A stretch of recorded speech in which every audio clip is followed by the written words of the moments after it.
Hello guys, আমি যে first পার্টে বলছিলাম যে একটা কাণ্ড হয়ে গেছে। আসলে কাণ্ডটা কি, আমি আমার ফ্রেন্ডের সাথে টাইম স্পেন্ড করতে করতে এদিকে ভুলেই গেছি যে মা ঠাম্মি ওদেরকে জলও দিতে হবে। তো এই ব্যাপার নিয়ে মা একটু রাগে ছিল। তো আমি বললাম যে মা দেখো, টাইমটা এত তাড়াতাড়ি চলে গেল যে আমি বুঝতেই পারি নাই যে এখানে আমার টাইমটা চলে যাবে আর আমি তোমাদের জলটা দিতেই পারবো না। তো যাই হোক, কোনো ব্যাপার না। সকালের যে পূজাটা হবে, মানে যে ভোরের বেলায়, তখন আমি জল দিয়ে দিয়েছিলাম ওদের।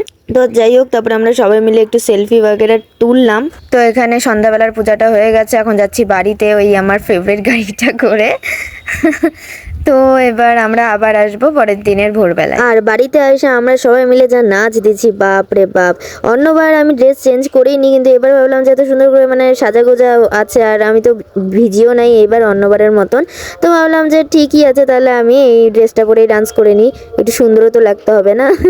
তো তারপরে সবাই মিলে একটু নাচলাম, আরও অনেক নাচছিলাম, কিন্তু সবটা ভিডিও করা হয়নি কারণ সবাই একটু মজা মস্তি করতেছিল, ভিডিও করার অত একটা মনেই ছিল না কথা। আর এদিকে নাচানাচি করতেছিলাম আর এদিকে খিচুড়ি হচ্ছিল, আর আমার দেখো না ঘামে কি হালাত। আর তারপরে সবাই মিলে খিচুড়ি খেয়ে নিয়েছিলাম। খিচুড়ি খাওয়ার পরে মানে ফুল বাচ্চা বাচ্চি উপরে চলে গেছিলাম কাকাইয়ের ঘরে। দেন আমি উপর থেকে নিচে নামছিলাম 3:30টার সময়। তারপরে আবার রেডি হয়ে চলে গেছিলাম ঘাটে। আর এত অন্ধকার ছিল যে ক্যামেরায় কিছু উঠতেছিলই না। এই দেখো আমরা এখন ঘাটে পৌঁছে গেছি আর ওরা 3জন এখন ঘাটে নামতেছে।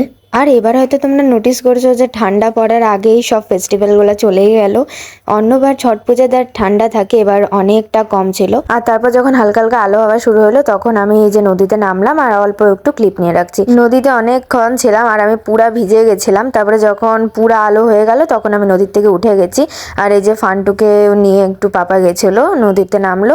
তারপরে দেখো এখন একটু ছাপড়ামি মারলাম। আর এইভাবে খুব আনন্দে আমাদের ছট পূজাটা গেল। তারপর আর কিছু ভিডিও করা হয়নি কারণ বাড়িতে এসে সবাই এত উইক ছিল যে সবাই নিদ্রায় চলে গেছিলো। তো তোমাদের কেমন গেল ছট পূজা অবশ্যই বলো, and thanks for watching. Bye bye. এটা লং ভিডিও হয়ে গেল, এর জন্য ক্ষমা করে দিও।